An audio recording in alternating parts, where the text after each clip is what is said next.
दशैं नजिकिँदै गर्दा गाउँको खुला बारीमा खसी, बोका र रागा आपसमा कुरा गरिरहेका थिए।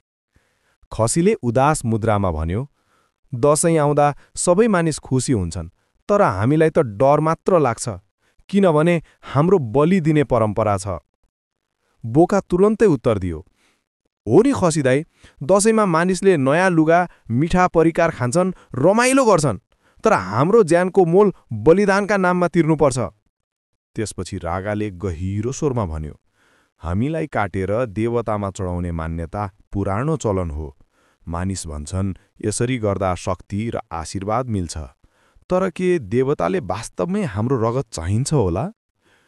खसी र बोका दुवै केही बेर मौन भए।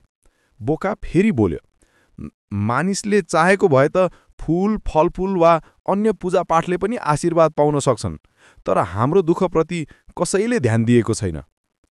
रागाले निष्कर्ष निकाल्दै भन्यो, "साँचो दशैं त करुणा, सद्भाव र प्रेममा छ।